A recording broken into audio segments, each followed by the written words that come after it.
ప్రతిధ్వనికి స్వాగతం. ఈ ఏడాది వేసవి ఎలా ఉండబోతోంది? ముందే మొదలైన వేసవి సెగలు మంట పుట్టించడం ఖాయమేనా? ఉన్న డేటా దానిని విశ్లేషించిన నిపుణుల అంచనాలైతే అదే చెబుతున్నాయి. ఇప్పటికే 2015 నుంచి 2024 మధ్య 10కి 10 ఏళ్లు టాప్ 10 ప్రపంచ ఉష్ణోగ్రతల చరిత్రలోనే అత్యంత వేడి సంవత్సరాలుగా నిలిచాయి. మరి ఎండలు టారెత్తించిన 2024 అయితే వాటన్నింటిలో టాప్ అని చెప్పుకోవచ్చు. 2025 ఈ రికార్డులన్నీ చెరిపివేసేలా కనిపిస్తోంది. సంకేతాలు కూడా దానికి తగ్గట్టుగానే స్పష్టంగా కూడా కనిపిస్తున్నాయి. మరి ఈసారి గరిష్ట ఉష్ణోగ్రతలు ఎంతవరకు చేరనున్నాయి? దేశవ్యాప్తంగా మరీ ముఖ్యంగా మన ఆంధ్రప్రదేశ్ తెలంగాణలో ఎండలు వడగాల్పులు ఎలాంటి ప్రభావం చూపించబోతున్నాయి? ఏటికేటా కొత్త రికార్డులు నెలకొల్పుతున్న వేసవి తాపం భూతాపం మధ్య సంబంధం ఏంటి? ముందు జాగ్రత్తలు దిద్దుబాటు చర్యలు ఎలా ఉంటే మేలు? ఇదే అంశంపై ఈరోజు ప్రతిధ్వనిలో చర్చిద్దాం. చర్చలో పాల్గొంటున్న వారు డాక్టర్ జి చిన్న సత్యనారాయణ గారు, వాతావరణ శాస్త్రవేత్త, అలాగే డబ్ల్యూజీ ప్రసన్న కుమార్ గారు, ప్రముఖ పర్యావరణవేత్త. ప్రసన్న కుమార్ గారు, సత్యనారాయణ గారు నమస్తే అండి. సత్యనారాయణ గారు మీతో మొదలెడదాం. సార్, ఈ ఏడాది వేసవిలో ఎండలు మండిపోవడం ఖాయమంటున్నారు వాతావరణ నిపుణులు. మరి తగ్గట్టుగానే జనవరి చివరి వారం నుంచి కూడా ఒక్కసారిగా ఉష్ణోగ్రతలు పెరుగుతూనే ఉన్నాయి. ఎందుకు ఈ పరిస్థితి అంటారు? మేము వేసవిలో ఉష్ణోగ్రతలు అనేవి వేడిగా ఉండటం కామన్. కానీ ఏంటంటే గత 10 years తోటి పోల్చుకుంటే ఈ సంవత్సరం కూడా లాస్ట్ ఇయర్ తోటి పోల్చుకుంటే బాగా వేడిగా ఉండే అవకాశం అయితే క్లియర్గా కనిపిస్తుంది. నేను మిషన్ లెర్నింగ్ మోడల్లో బేస్ చేసుకుని ఐడెంటిఫై చేస్తే ఈ సంవత్సరం బాగా వార్మర్గా ఉంటుంది. అంటే గత సంవత్సరంలో చూసుకుంటే ఫిబ్రవరి 2nd week నుంచి ఈ వేడి టెంపరేచర్స్ అని ఐడెంటిఫై చేస్తాం. కానీ ఈ సంవత్సరం జనవరి లాస్ట్ వీక్ నుంచే మోర్ దెన్ 39-40 degrees సెంటిగ్రేడ్ అయితే నమోదవటం అయితే చూసాము. ఈ పరిస్థితులకు కారణం ఏంటంటే మనం ఈ ఆస్ట్రనామికల్ చేంజెస్ అంటే సోలార్ సైకిల్ అనేది మనం చెప్తూ ఉంటాం. ఈ సైకిల్ అనేది ముందుగా షిఫ్టెన్సెస్ అయితే మేము ఐడెంటిఫై చేయడం జరిగింది. కాబట్టి ఈ జనవరి ఎండింగ్ నుంచి కూడా 40 degrees సెంటిగ్రేడ్ అయితే నమోదయ్యాయి. దీనికి అందరికీ కారణం global warming and climate change అనేది క్లియర్గా కనిపిస్తుంది మేడం. ప్రసన్న కుమార్ గారు, మరి ప్రపంచ వాతావరణ సంస్థ డేటా ప్రకారం చూస్తే 2015 నుంచి 2024 వరకు కూడా 10 ఏళ్లు ఎండల్లో టాప్గా నిలిచాయి. మరి 2025 వాటిని మించిపోతుందని కూడా అంటున్నారు. ఇంత వేడికి కారణాలు ఏంటండి? ఇప్పుడు వేడి పెనం దాన్ని వేడి చేస్తే ఇంకొంచెం వేడి అవుతుంది. అంటే ఆల్రెడీ ఉన్న వేడికి కొత్త వేడి యాడ్ అవుతుంది అనమాట. అట్లా ఓవరాల్గా భూమి వేడెక్కింది అని మనకి గ్లోబల్ వార్మింగ్ ఫెనామినన్లో భాగంగా మనకు కనిపిస్తోంది. శీతోష్ణ స్థితిలో మార్పు అనేది మనం చూస్తున్నాం ఈ క్లైమేట్ చేంజ్ అనే కాంటెక్స్ట్లో. అంటే శీతోష్ణ స్థితి మార్పు అంటే మామూలుగా ఉండే వేడి కంటే కొంచెం ఎక్కువ వేడిగా ఉండడం.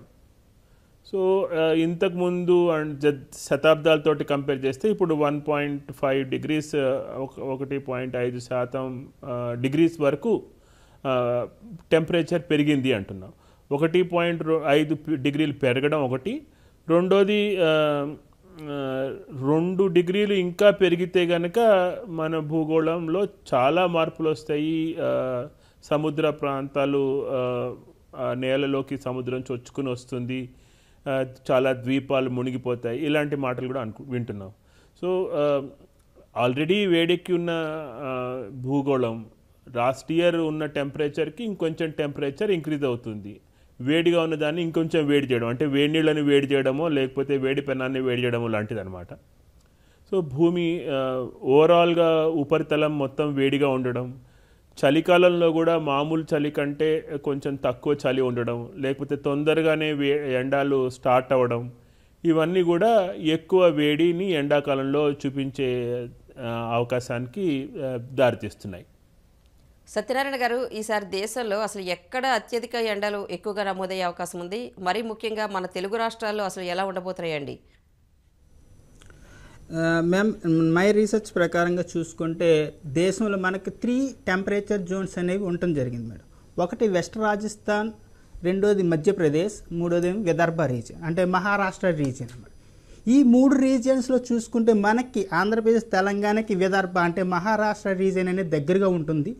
ఎప్పుడైతే ఇది మ్యాక్సిమం ఇంటెన్సిఫై అవుతుంది అంటే సోలార్ రేడియేషన్ అనేది సన్లైట్స్ నెట్టనిలుగా 90 డిగ్రీస్ రేస్ తోటి ఇంటెన్సిటీ సన్లైట్ వచ్చినప్పుడు ఏమంటుంది ఇది బాగా వేడిగా ఉంటుంది. అక్కడ నుంచి వచ్చే నార్త్ వెస్టర్లీ విండ్స్ వల్ల ఆ వేడిని ఆంధ్రప్రదేశ్ తెలంగాణ వైపు వస్తూ ఉండటం వల్ల మనకి ఇక్కడ హీట్ వేవ్స్ అనేది ఎక్కువ వస్తుంది.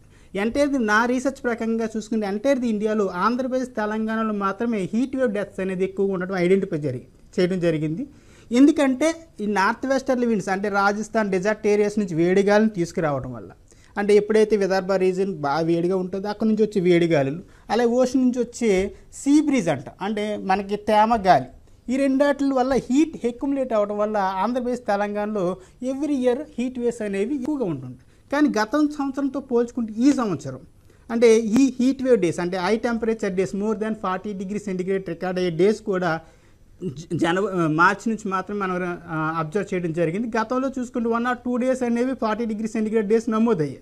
కానీ ఈ సంవత్సరం చూసుకుంటే మోర్ దాన్ 10 to మార్చ్లోనే మోర్ దాన్ 10 డేస్ అనేది అబ్జర్వ్ చేయడం అనేది క్లియర్గా కనిపిస్తుంది. కాబట్టి ఈ సీజన్లో మోర్ దాన్ 40 డిగ్రీ సెంటిగ్రేడ్ ఏమైనా అవుట్ ఆఫ్ 92 డేస్లో మోర్ దాన్ 60 డేస్ అయితే అబ్జర్వ్ చేయొచ్చండి. దీనివల్ల మనకి హీట్ వేవ్స్ అనేవి ఎక్కువగా ఆంధ్రప్రదేశ్లో వచ్చే అవకాశం అయితే క్లియర్గా కనిపిస్తుంది 2025. అంటే ఇప్పుడు ఇంకా మార్చిలోనే ఉన్నాం మనం. ఏప్రిల్ జూన్ టైంకి వెళ్ళేటప్పటికి హైయెస్ట్ టెంపరేచర్ అంటే ఎంతవరకు వెళ్ళొచ్చండి? ఎంతవరకు అంటే మేడం గతంలో చూసుకుంటే 45-46 డిగ్రీ సెంటిగ్రేడ్ ఉంటుంటుంది. కానీ అంటే వార్మర్ డేస్ అంటే కంటిన్యూస్గా 42 degree centigrade 40 degree centigrade days అనేవి పెరుగుతాయి అన్నమాట. అంటే హైయెస్ట్ టెంపరేచర్ 45 వస్తే అంత మాత్రాన వేడి ఎక్కువ ఉన్నదని కాకుండా రోజు 40 degree centigrade day and night temperatures variations అనేవి తక్కువగా ఉంటుంది. అంటే డే టైం 40 డిగ్రీ సెంటిగ్రేడ్ ఉండి నైట్ టైం 30 డిగ్రీ సెంటిగ్రేడ్ వచ్చింది అనుకోండి అంటే ఈ వేరియేషన్ తక్కువ ఉండడం వల్ల ఒక్క బాత్ అనేది ఎక్కువగా ఉంటుంది. అనే నైట్ టైం టెంపరేచర్స్ కూడా ఎక్కువగా ఉండడం వల్ల కూడా ఈ హీట్ వేవ్స్ అనేవి ఎక్కువగా ఉండే అవకాశం అయితే ఉంది. ప్రస్తుతానికి మనం అబ్జర్వ్ చేయొచ్చు. ఈ నైట్ ఎర్లీ మార్నింగ్ 4 to 5 అవర్స్లో కూడా మనం ఏసీ వేసుకునే పరిస్థితి అయితే ప్రజెంట్ కనిపిస్తుంది. కాబట్టి ఇప్పుడే ఎలా ఉందంటే ఏప్రిల్ మేలో కూడా పీక్ సమ్మర్ అనమాట. అప్పుడు ఇంకా వేడిగా ఉండే అవకాశం అయితే క్లియర్గా ఉంది మేడం. ఓకే, ప్రసన్న కుమార్ గారు, ఇప్పుడు పెరుగుతున్న భూతాపం మండుతున్న ఎండలకి మధ్య ఉన్న సంబంధం ఏంటండి అసలు? అంటే భూతాపం పెరిగినప్పుడు మనకి ఎక్కువ రోజులు ఎక్కువ ఎండ మనం ఫేస్ చేసే అవకాశం ఉంటుంది. అంటే ముందే నేల వేడెక్కి ఉంది, సముద్రం నుంచి వచ్చే చల్లగాలులు కూడా వేడి గాలులుగా వస్తున్నాయి. అలాగే పైన హిమనీ నదాలు అంటే హిమాలయాల్లో ఉండే ఐస్ గడ్డ కరిగిపోవడం. సో కరిగిపోయినప్పుడు అక్కడ నుంచి వచ్చే వేడి అంటే ఆ బ్రౌన్ కలర్లో గోధుమ రంగులోకి వెళ్ళిపోయి ఉంటాయి. ఎందుకంటే అక్కడ ఐస్ ఉండదు కాబట్టి తెల్ల రంగు కాకుండా మనకి గోధుమ రంగు కొండల రూపంలోకి వచ్చేస్తుంటుంది. కొండల రూపంలో వేడి ఎక్కువ లాగుతుంది. సో ఎక్కువ లాగిన వేడిని ఆ వేడి కంటిన్యూ అవుతుంది, ఆ వేడి మన చుట్టూ పంచుతుంది. అలాగే అడవులు తగ్గిపోవడంతో కూడా మనకి వేడి పెరుగుతుంది, గ్రీన్ హౌస్ ఎఫెక్ట్ మనం చూస్తున్నాం. దానికి తోడు చెత్త తగలబెట్టడం కానీ లేకపోతే ఈ నైట్రోజన్ ఆక్సైడ్స్ వాహనాల పొగ నుంచి కానీ ఈ కర్మాగారాల పొగ నుంచి కానీ రావడం, అవి కూడా గ్రీన్ హౌస్ ఎఫెక్ట్ హరితగృహ ప్రభావానికి దారితీస్తాయి. హరితగృహ ప్రభావం ఉంది అంటే ఆల్రెడీ మనం పెనం వేడిగా ఉన్న పెనంలోకి మనం తీసుకొచ్చామన్నమాట. అప్పుడు మనకి ఎండలు తోడైతే కనుక ఇంకా ఎక్కువ వేడి మనం ఎక్స్పీరియన్స్ చేస్తాం.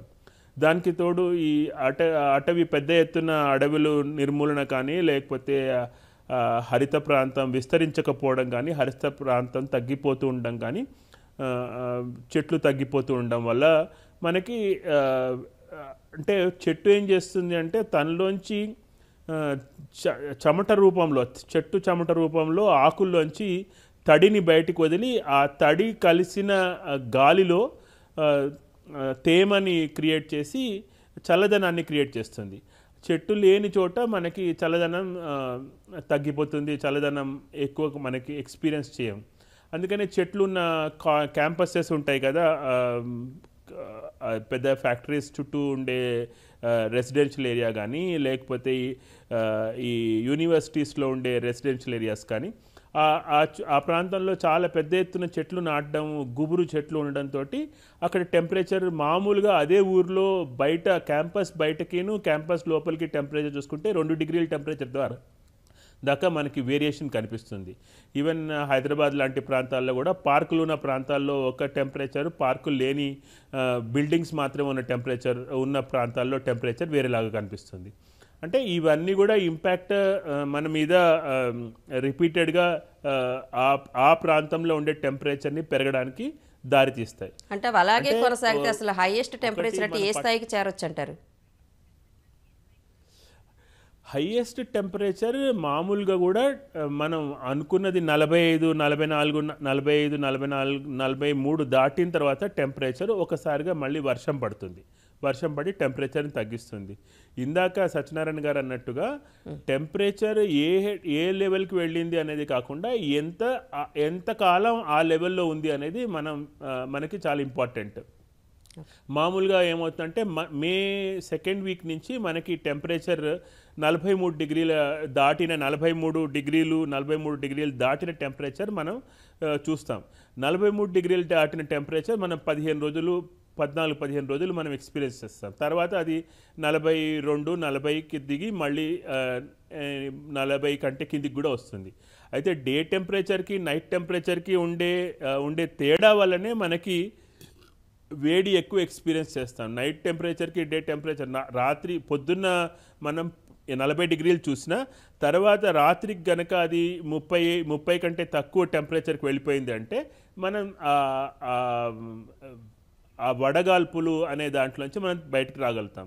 అయితే సముద్ర ప్రాంతం కూడా వేడెక్కడం, ఓషన్ విండ్స్ కూడా వేడెక్కడం, ఈ హిమని నదాలు కరిగిపోవడం, దానికి తోడు ఈ గ్రీన్ స్పేస్ తగ్గిపోవడం, దానికి తోడు పొగలు, ఈ నైట్రస్ ఆక్సైడ్స్ లాంటి పొగలు, ఇవన్నీ కన్స్ట్రక్షన్ యాక్టివిటీ, ఇవన్నీ కూడా ధూళి దుమ్ము, వీటికి తోడు మనకి కార్బన్ డయాక్సైడ్ పెరగడం, ఈ చెత్త తగలబెట్టడంలోంచి వచ్చే మీథేన్ వాయువులు, ఇవన్నీ కూడా హరితగృహ ప్రభావాన్ని పెంచడం. అంటే ఓవరాల్గా భూమిని వేడిగా ఉంచడం అన్నమాట. ఓవరాల్గా భూమిని వేడిగా ఎప్పుడైతే ఉంచుతామో అప్పుడు ఆ భూమికి ఎండాకాలం ఎండ తోడైనప్పుడు ఇంకా ఎక్కువ వేడి ఉండే అవకాశం ఉంటుంది. ఆ ఎక్కువ వేడిని మామూలుగా మన శరీరాలు ఆ ఎక్కువ వేడిని తట్టుకునేలాగా మన శరీరాలు డిజైన్ కాలేదు, మానవ శరీరం డిజైన్ కాలేదు. అట్లాగే మన రోడ్లు కానీ, మన భవనాలు కానీ, మన చుట్టూ ఉండే అన్ని కట్టడాలు కానీ, మనం చేసే పనులు కానీ, మనం తినే తిండి కానీ, ఇవన్నీ కూడా ఆ టెంపరేచర్కి అంటే తట్టుకునేలాగా మన డిజైన్ కాలేదు. సో ఇప్పుడు ఏంటంటే ఆ టెంపరేచర్లో మార్పుకు అనుగుణంగా మన ఇళ్ళ కన్స్ట్రక్షన్ దగ్గర నుంచి, మనం తినే తిండి దగ్గర నుంచి, మనం తాగే నీళ్ళ దగ్గర నుంచి ప్రతి దాంట్లోనూ మార్పులు తీసుకురావాల్సిన అవసరం వస్తుంది. ఇది చాలా పెద్ద పని, చాలా కష్టమైన పని. దీంట్లో ఈ మార్పులు అనేది సహజంగా ఈజీగా అయిపోయేది కాదు. ఎందుకంటే ఆల్రెడీ ఒక స్ట్రక్చర్ ఉంది, ఆల్రెడీ ఉన్న బిల్డింగ్స్, ఆల్రెడీ ఉన్న ఫ్యాక్టరీలు, ఆల్రెడీ ఉన్న వెహికల్స్ రోడ్డు మీద, ఆల్రెడీ ఉన్న వ్యవస్థ, ఈ వ్యవస్థని మొత్తాన్ని మనం ముందు నుంచో వెనక నుంచో మార్పులు తీసుకురావాలి. ఆ మార్పులు తీసుకురావడం అనేది కష్టం. ఆ కష్టాన్ని ఇప్పుడు ప్రభుత్వాలు ప్రపంచవ్యాప్తంగా కూడా హ్యాండిల్ చేయడానికి ప్రయత్నం చేస్తున్నాయి. Okay sir. సత్యనారాయణ గారు, వేసవి అనగానే అధిక ఉష్ణోగ్రతలతో పాటు కలవరపెట్టే అంశాలు ఏంటంటే వడగాల్పులు, వడదెబ్బ మరణాలు. అంటే అసలు ఈ వడగాల్పులు ఎలా వస్తాయి, ఎప్పుడు వస్తాయి, ఈసారి ఎలా ఉండొచ్చు అంటారు?